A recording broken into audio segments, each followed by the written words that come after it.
La historia es interesante. Si bien podría relatar algo más de mi propio país, lo cierto es que de algún momento a otro hablaremos de personajes ilustres del mundo. Uno de ellos fue Abraham Lincoln, figura icónica en Estados Unidos donde las haya, héroe y revolucionario para su época, pero ¿fue realmente Abraham Lincoln un héroe y el que abolió la esclavitud?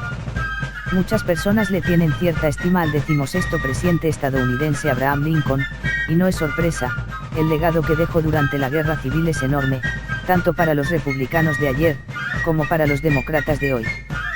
Pero, ¿realmente es lo que siempre creímos? Hola a todos, aquí voy a explicar quién fue Abraham Lincoln, personaje importante donde los hayan. Sin más que decir, empezamos. Antes de iniciar quiero aclarar dos cosas. Primero, este vídeo se inspira en el post del usuario Don Libertario, que me preciso de toda la información para este vídeo. Segundo, en este vídeo no se hablará mal del siguiente personaje, no se desmeritan sus logros, no se va a desmeritar el que haya abolido la esclavitud junto a la Union. Este vídeo, como la respuesta a Sobino, tratará de ser la respuesta más imparcial que se puede hacer.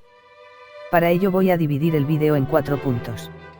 Su historia y desarrollo del Partido Republicano, sus cosas buenas como logros y su posición en la guerra, sus puntos malos, las críticas que normalmente le hacen y unas pequeñas pinceladas a las críticas a su partido, principalmente desde el punto de vista sureño, que es donde se encuentran las críticas más fuertes, y una reflexión al final sobre su legado.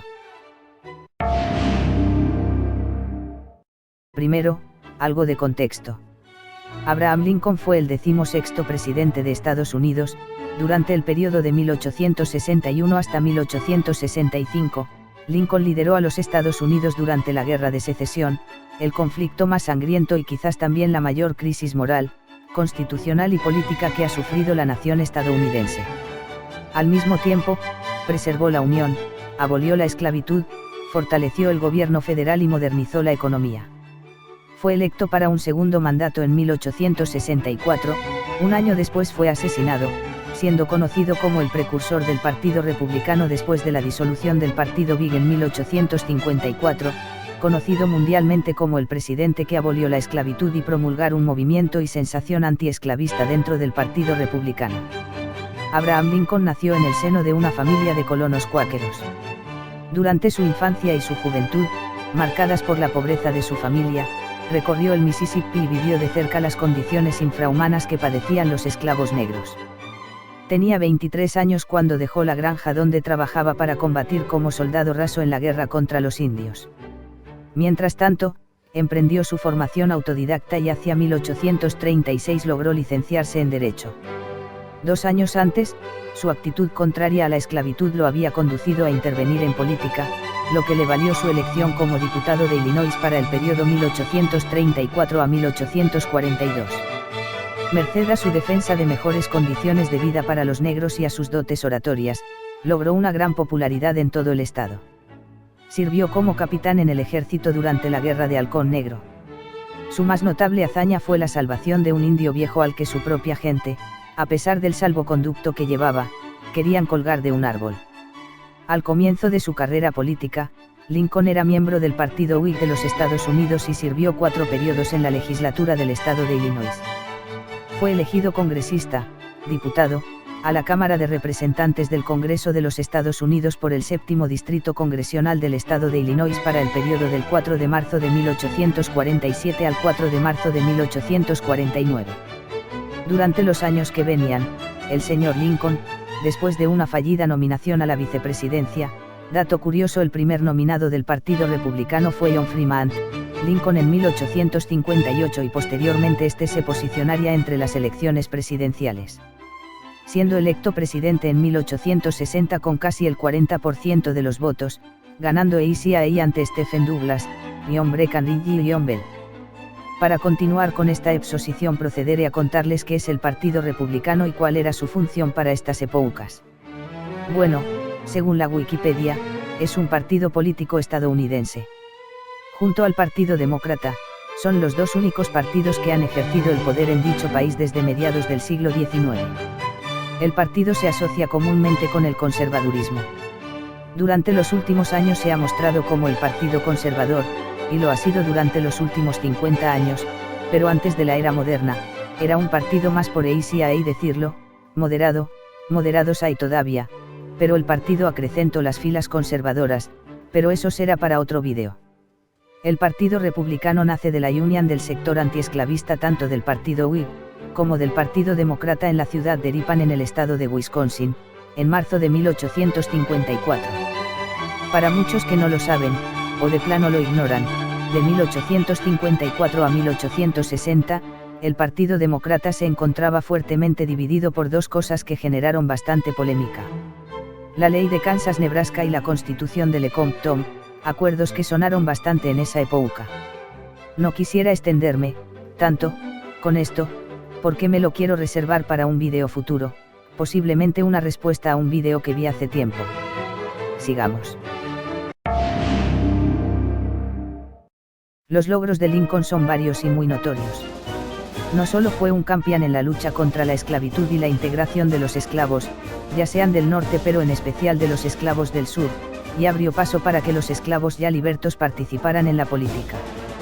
Redactó las enmiendas 13ª, 14ª y 15ª, una abolia la esclavitud, otra la ciudadanía, debido proceso estatal, igual protección, y por último prohíbe las cualificaciones respecto al voto determinadas por la raza.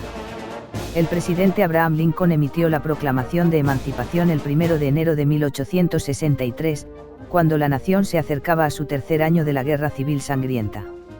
La proclamación declaró que todas las personas detenidas como esclavos dentro de los estados rebeldes son, y en adelante serán libres. Proclamación la cual hablaré un poco más adelante. Sus políticas fueron lo que Henry Clay denominó el sistema americano.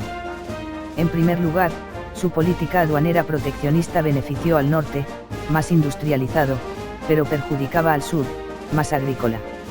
Además, sus mejoras internas implicaron inversión pública en infraestructura y una política bancaria inflacionista.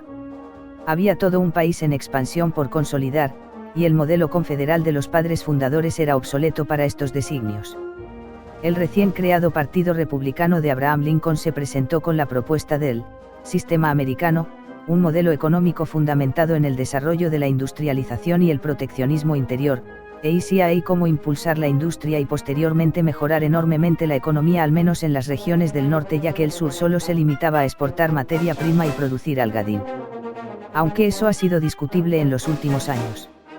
No por nada los estados del sur para ese momento eran los más pobres. En política interior y exterior, la administración Lincoln se encontró encargada de guiar al país a través de sus días más oscuros. Heredó los problemas de su predecesor, el presidente James Buchanan.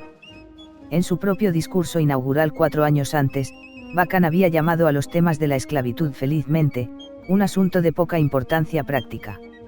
En vez de ignorar o aceptar la situación, Lincoln tuvo que reparar una nación rota o verla destrozada. Entre la elección presidencial y su toma de posesión, los 7 estados que se separaron formaron los Estados Confederados de América. Su constitución se inspiró en la Constitución de los Estados Unidos con 4 diferencias. Apoyó la soberanía de los estados. Garantizó que la esclavitud siempre existiría en los Estados Confederados. No permitió que el Congreso del Sur estableciera aranceles protectores. También limitó el mandato del presidente de los Estados Confederados a 6 años. Una de las estrategias militares de Lincoln fue bloquear los puertos del sur y aproximadamente 5.600 kilómetros de costa. Al principio de la guerra, con solo unos pocos barcos, esto era casi imposible. Al final de la guerra, la Unión había capturado o destruido a 1.500 corredores de bloqueo. Pero con casi 5 de cada 6 comercios capaces de eludir el bloqueo, Gran Bretaña argumentó que no era reconocido por el derecho internacional como un bloqueo de papel. La Confederación solo pudo enviar una pequeña parte de su principal cultivo comercial, el algodón, a Inglaterra durante la guerra. 3 años antes de la guerra, el sur había enviado 10 millones de fardos de algodón al año. Durante la guerra enviaron un total de solo 500.000 pacas. Pero los fabricantes ingleses habían almacenado grandes cantidades de algodón del sur de las enormes exportaciones antes de la guerra. Lo que tenían a mano los llevó durante la mayor parte de la guerra. En 1861, tanto la Confederación como la Unión querían la ayuda de Gran Bretaña. El norte contaba con ellos por su condena a la esclavitud. La Confederación contaba con su ayuda debido a la gran importancia que su algodón tenía para la economía británica. Así que ambas partes tenían relaciones diplomáticas con Gran Bretaña. El sur necesitaba la ayuda de Gran Bretaña para ganar la guerra. Además, sin la ayuda de Gran Bretaña, Francia no se atrevería a interferir aunque ella fuera amiga del sur. El 4 de mayo de 1861, la reina Victoria emitió una proclamación declarando la neutralidad de Gran Bretaña en la guerra y reconociendo a la Confederación como beligerante en el conflicto. Esto enfureció a Lincoln. Seward, su secretario de Estado, ya había dado instrucciones al nuevo ministro británico para que renunciara y volviera a casa en caso de que la reina reconociera a la Confederación. El primer ministro británico Lord Palmerston envió una flota de buques de guerra navales al Atlántico Occidental como preparación para un ataque sorpresa a la ciudad de Nueva York. Tenían la intención de utilizar el barco más grande del mundo, el SS Great Eastern, como transporte de tropas. Vieron que una huelga contra Nueva York sería una huelga contra el centro comercial estadounidense. Mientras que la Marina británica tenía naves de guerra blindadas, necesitaban aguas profundas para navegar. El Monitor y los barcos del norte como ella podrían destruir barcos británicos si intentan bloquear los puertos del norte. A Rusia también le preocupaba que los británicos o franceses pudieran intervenir. Durante el verano de 1862, una coalición de naciones consideró intervenir para mediar en la guerra. Entre ellos se encontraban Gran Bretaña, Francia, Prusia, Austria y Rusia. Pero en el otoño de 1863, el zar Alejandro II de Rusia envió su armada para proteger a los Estados Unidos de cualquier invasión de Gran Bretaña y Francia. En 1861, mientras servía como comandante en jefe, la Guerra Civil Americana fue la primera guerra total moderna. Y en 1861, nadie en los Estados Unidos sabía cómo luchar una. Podrían alistarse hombres y fabricar artículos de guerra, pero los generales se tomaron su tiempo para entrenarse. El general en jefe del ejército en 1861 fue Winfield Scott, a cargo de un ejército de solo unos 16.000 hombres. Scott era a la vez viejo y de la vieja escuela. Bastantes oficiales habían sido entrenados en West Point, pero en ese momento West Point enseñaba ingeniería, matemáticas y fortificaciones. Enseñó muy poco sobre estrategia y nada sobre dirigir grandes formaciones de soldados en el campo. Nadie había aprendido nada sobre el trabajo del personal ni sobre cómo dirigir un ejército, excepto unos pocos que sabían leer francés o que tenían experiencia militar en Europa. Uno de los peores problemas es que los comandantes de campo ni siquiera tenían mapas precisos de las áreas en las que tenían que moverse y luchar.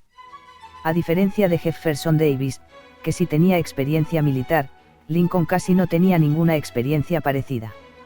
Lincoln se enfrentó a una curva de aprendizaje muy empinada cuando comenzó la guerra. Pero Lincoln fue un aprendido rápido. Había aprendido a ser abogado. Aprender estrategia militar demostró ser otra cosa que podía hacer muy bien. Leyó libros sobre estrategia, historia militar y aprendió de los éxitos y fracasos de sus tropas en el campo. También aprendió de las tácticas militares del enemigo. Ahora bien, ya retraté lo que más destacable, pasemos al otro lado. ¿Recuerdan cuando dije que el Partido Republicano fue formado por demócratas y Whigs antiesclavistas? Aquí retrataré unas pinceladas sobre sus puntos malos. Para ello, quiero citar dos libros con los cuales contextualice esta información.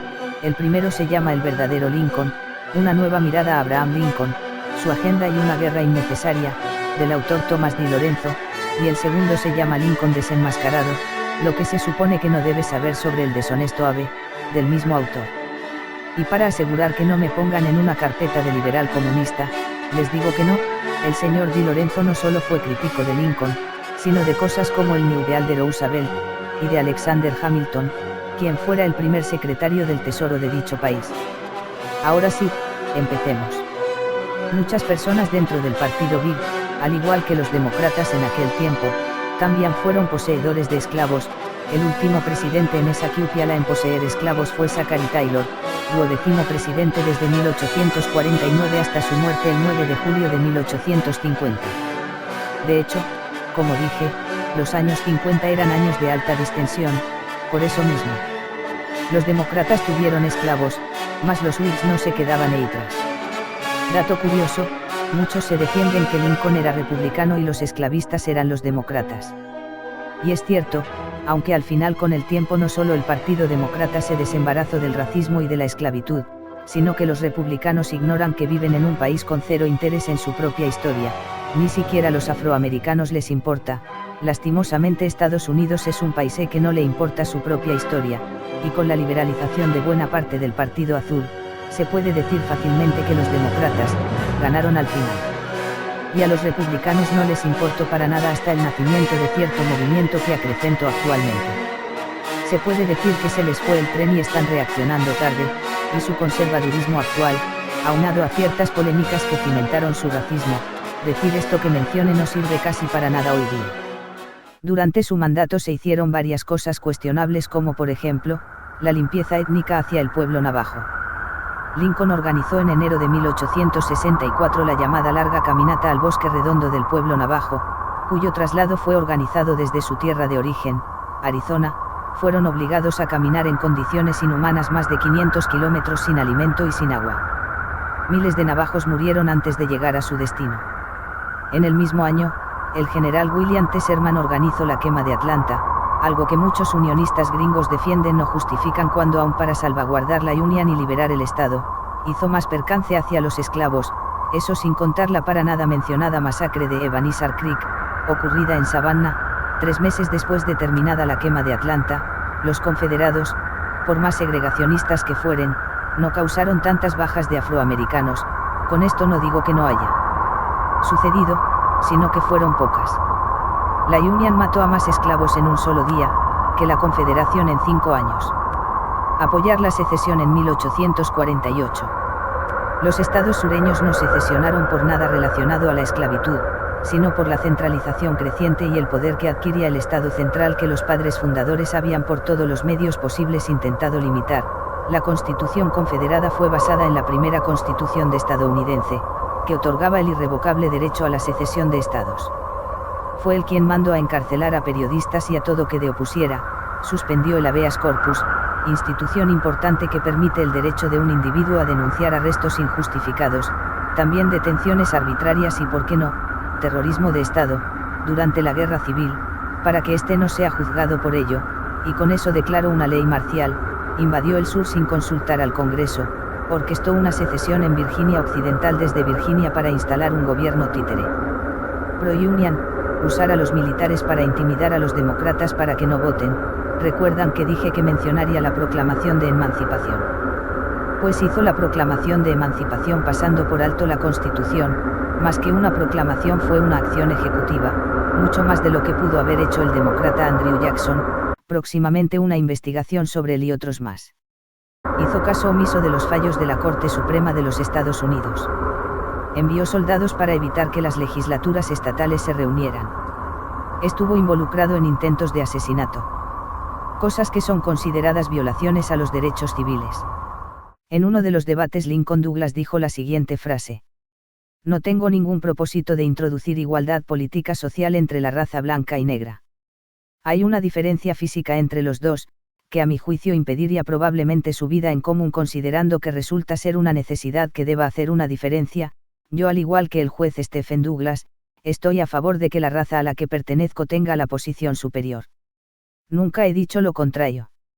Cita dicha en 1858, 3 años antes de la Guerra de Secesión.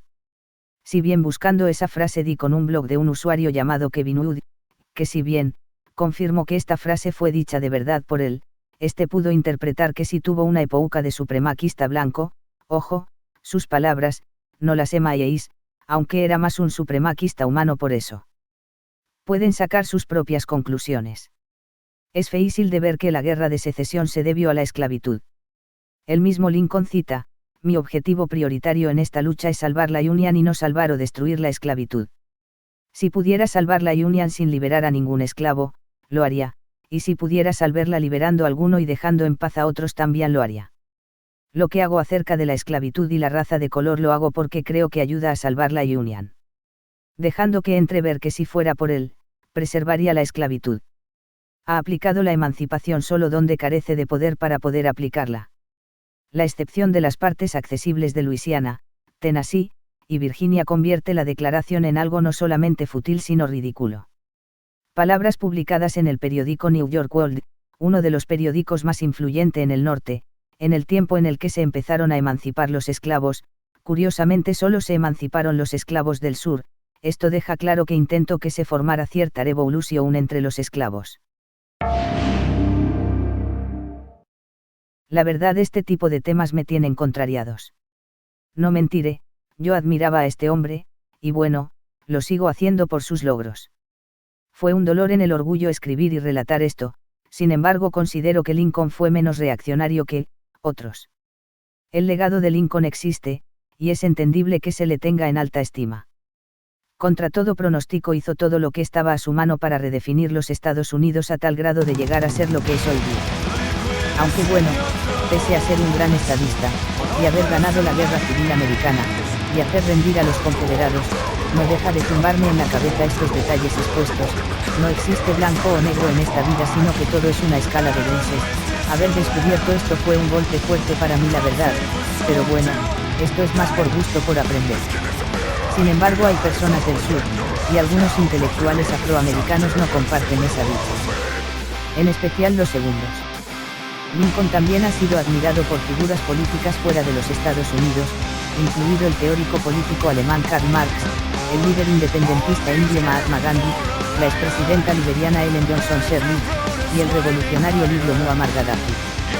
Su presencia ha sido bastante memorada por mucha gente, para bien o para mal.